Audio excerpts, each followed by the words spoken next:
wọ́n ní Ọ̀yọ́ dọ̀bálẹ̀ inú ẹ̀ lóṣù ẹ gbọ́ bàbá Bísí Àkàndé lẹ́nu ọjọ́ mẹ́ta yìí náà ńgbà tán interview bàbá Bísí Àkàndé wípé ńgbà tó jẹ́ gómìnà Ọ̀ṣun state pé kí ni àwọn experience ẹ̀ àwọn wàhálà wo ló ẹ̀ kàtà ó dẹ̀ sọ ó dárúkọ Aláàfin bẹ̀ ó nígbà yẹn ó ní nǹkan difficult fóun díẹ̀ ó ní because Lámídì Adéyẹmí ó ló lọ recruit Àríṣekọ́lá ó lọ recruit Síkírù Adétọ̀nà pé kí n fún Mọdákẹ́kẹ́ ní bákìn láti máa bá fẹ́ jà whereas tí ò bá sí Ọláàfẹ̀ Adéyẹmí ò lè jọba o Lámídì Adéyẹmí ò lè jọba o because wọ́n dethrone bàbá ẹ̀ ni nínú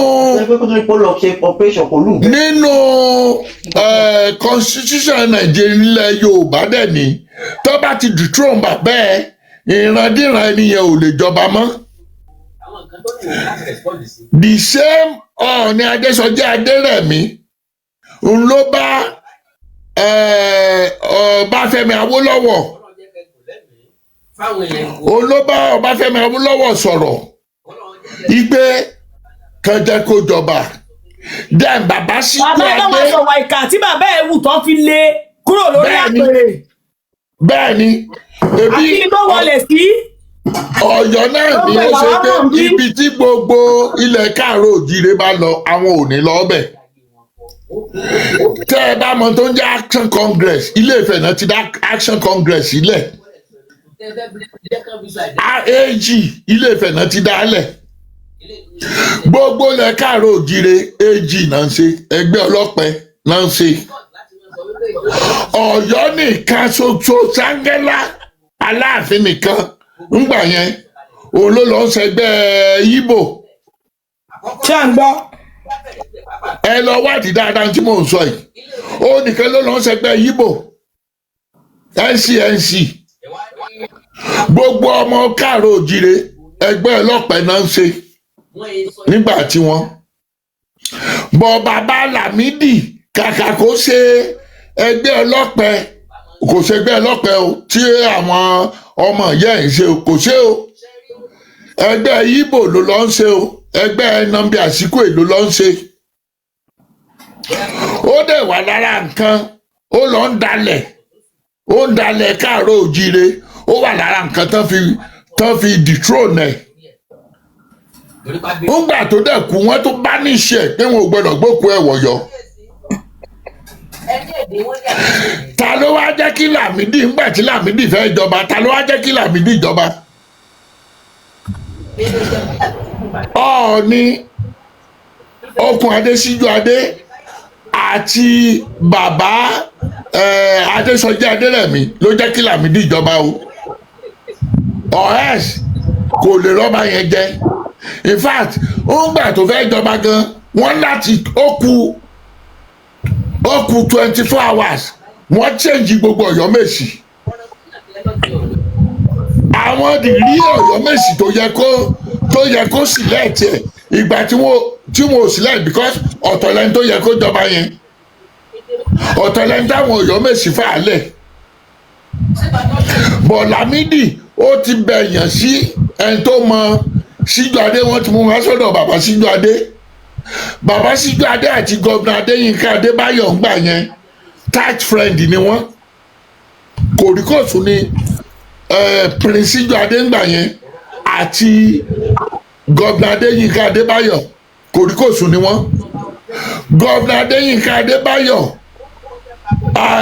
Síjú Adé ló recommend ẹ̀ fún gómìnà Adéyínká Adébáyọ̀ pé kẹ́kẹ́ kó jẹ́ because he was just a clerk insurance company ló ń bá ṣiṣẹ́ clerk ni yẹn Lámídì ni mo ń sọ o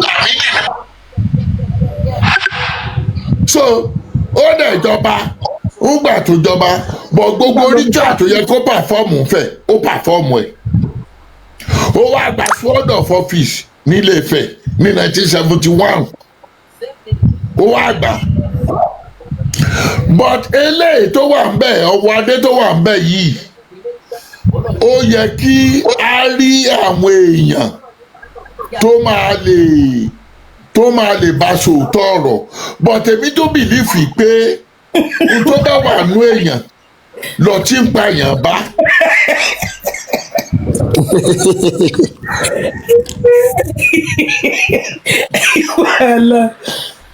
ọjọ́ náà sọ bàbá mi. so n tó bá wà nú èèyàn lọ tí ń pààyàn bá ṣe bí ọ̀wọ́ adé yìí ebi ìlú òyìnbó ló ti wá. nínú tó ń sáré ló ṣe àgò. ṣe bó ti jáde ebo ti jáde. ó dẹ̀ ti wà expose.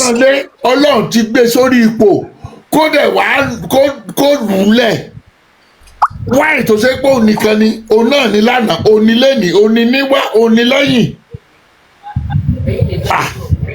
a kò tí ì rèéyàn gidi bá sòótọ́ ọ̀rọ̀ bóyá wọ́n dẹ̀ ń bá a sọ tí ò gbà because èmi bìlífì pé bàbá ń tìyàn kéèyàn má tirẹ̀ tó bá ń tìyàn èèyàn ò gbọ́dọ̀ máa tirẹ̀ ẹ wo ìgbà tí wọ́n ń ṣe kinní kan l'Ábùjá tó ń ṣe kinní kan l'Ábùjá president wà ń bẹ̀ bàbá Tinubu wà ń bẹ̀ Sẹ̀tìmà wà ń bẹ̀ àwọn èèyàn ńláńláńlá wà ń bẹ̀ but ń gbà tí Akpabio senate president tó ń bọ̀ bó ṣe wọnú hall yẹn báyìí tó ń bọ̀ tó wọ́ bàbá Tinubu dìde ó dìde láti ṣèkì ẹ̀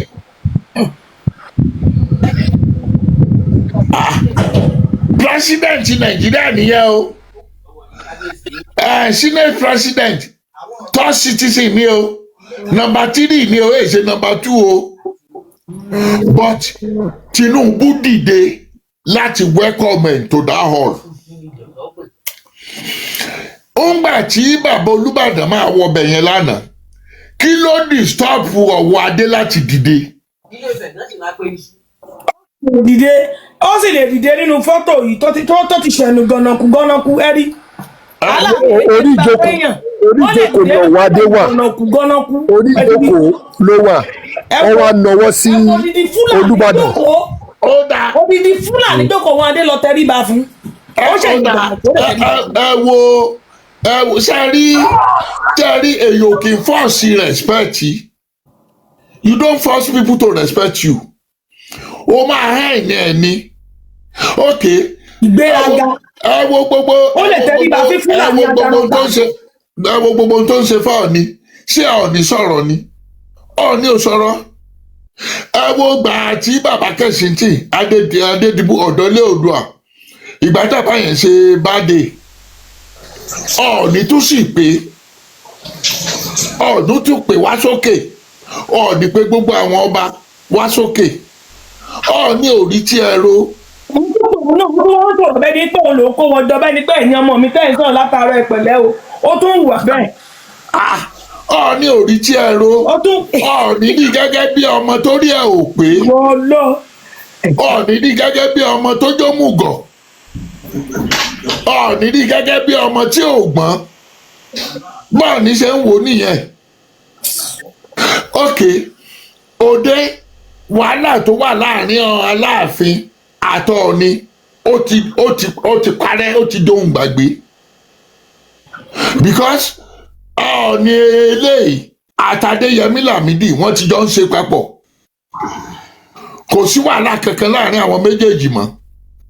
ẹ má gbọ́ sà ẹ jẹ́ má bínú láti ayé Olúbùṣe ẹ lọ wò ni wọ́n ti parí ìjà yẹn ẹ lọ wò mo ní lọ́wọ́ yìí ní ẹ lọ wò lórí YouTube kì í ṣe Ọọ̀ni ilé Olúbùṣe ti bá parí ẹ̀ torí gbà yẹn tẹ bá rántí ó kù fíú kínní kan mi mọ nǹkan tí Aláàfin ṣe tí Olúbùṣe lọ bẹ̀ kó tó di pé Olúbùṣe ọ wá jáde láyé and ẹ tún sọ kínní kan sà tí mi ò ṣe ẹ má bínú sà ẹ mọ̀ pé ẹni ìlú òyìnbó ló ti wá ìlú òyìnbó ju ìlú òyìnbó lọ ó dẹ̀ pẹ́ mọ òtútù tó wà ní Canada tẹ bá rí pé àwọn ọba méjèèjì tó wá láti Canada wọ́n ṣe bí ìwèrè òtútù Canada èso òtútù gidi ṣẹ́mọ̀sà òtútù Canada but kẹrí òtútù bá yàyọ̀ wèrè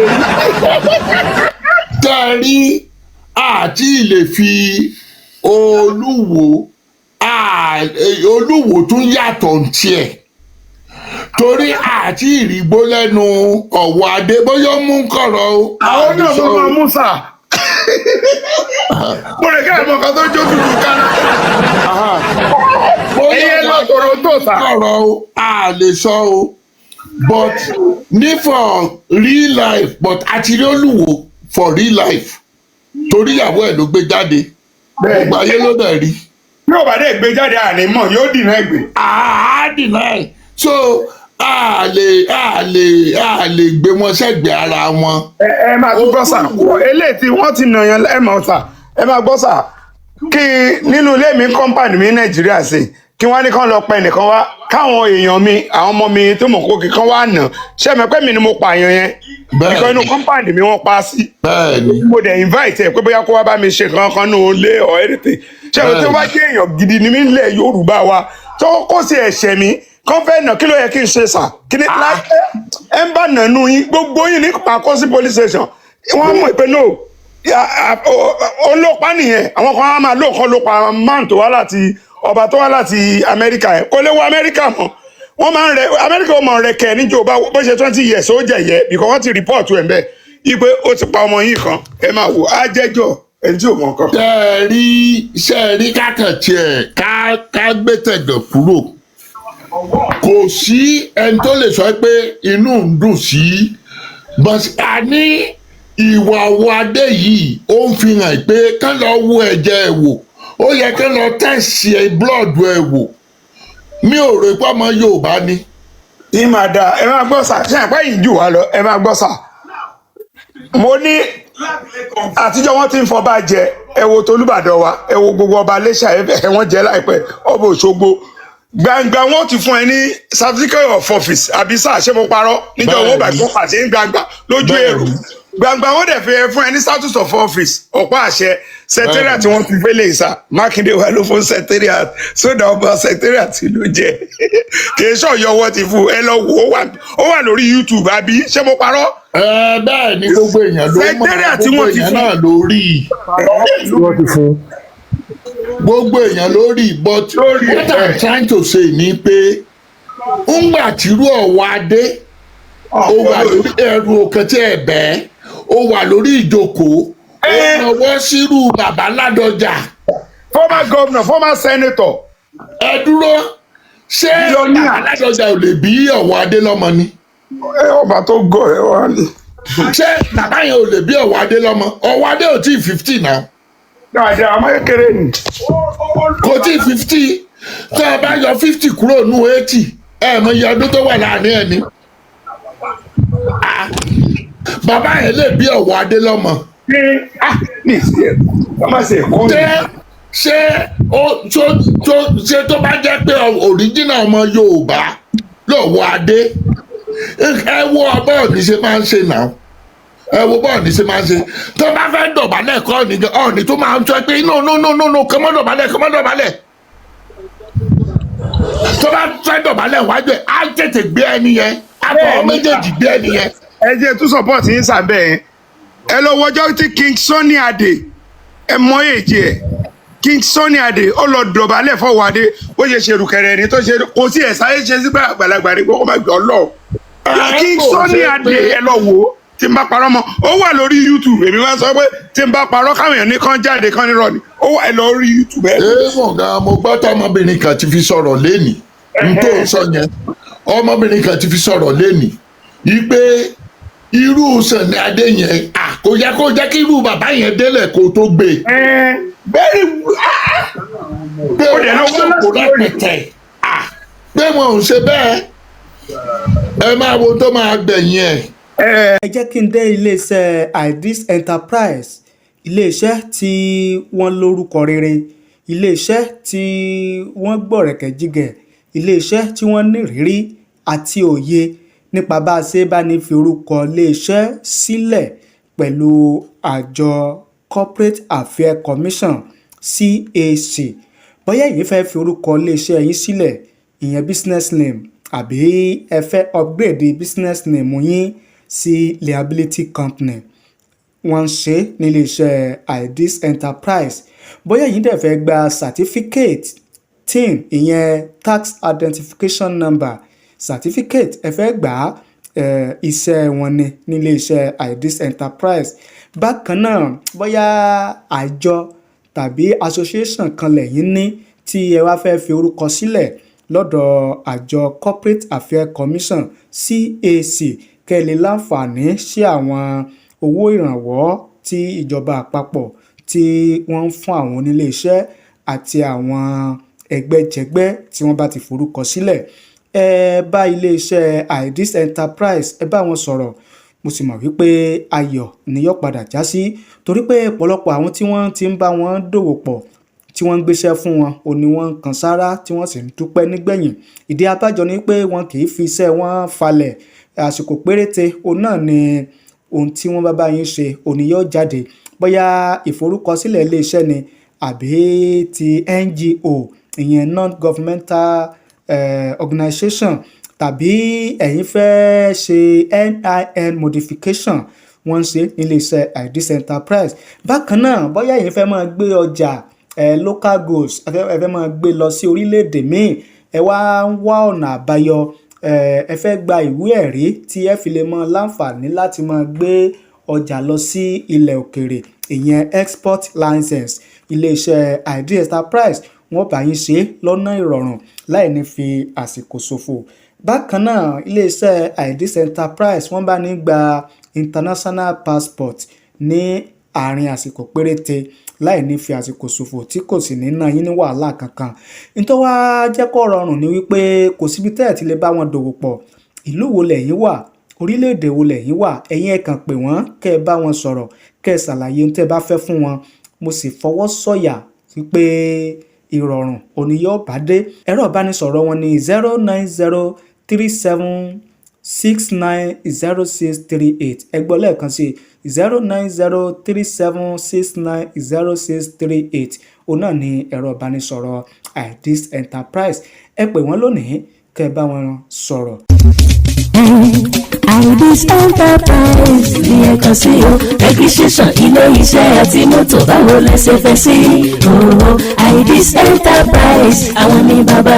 Ideals Enterprise ilé-iṣẹ́ tó láàmìlaka tó ta kànmọ́lẹ̀ káàkiri àgbáyé. Ideals Enterprise ilé-iṣẹ́ tó mójúlẹ̀jà nípa bá a ṣe bá ní forúkọ ilé-iṣẹ́ ẹni sílẹ̀ pẹ̀lú àjọ Corporate Affairs Commission CAC àti Small and Medium Scale Enterprise láàrin àsìkò péréte. Bíbánigbà tax identification number TIN láì múnira lọ́wọ́. Ilé-iṣẹ́ Ideals Enterprise tó ń bá ní gba ìwé ìrìnnà international passport láàrin àsìkò péréte láìsí làálàá. Gbogbo ohun tó jẹmọ́ online services ni wọ́n ń ṣe lọ́dọ̀ wọn. Ìrírí àti ẹ̀kọ́ tí wọ́n ní níṣẹ́ wọn fi rọrùn gbà. Gbogbo àwọn tí wọ́n ń bá wọn dòwò pọ̀ ni wọ́n ń kan sára. Nítorí owó wọn ò gara, wọn kì í fi àsìkò ṣòfò. Ìrọ̀rùn níṣẹ́ wọn. Nílé-iṣẹ́ Ideals Enterprise gbogbo bilọ́jà wọn dé lórí ẹ̀rọ ayélujára Facebook Ideals Enterprise, TikTok Ideals Enterprise, Instagram Ideals Enterprise. Ẹ tún lè bá wọn sọ̀rọ̀ lójú òpó WhatsApp 0903-769-0638 lẹ́ẹ̀kan sí 0903-769-0638. Ideals Enterprise iṣẹ́ wọn fi ní lọ́kàn balẹ̀.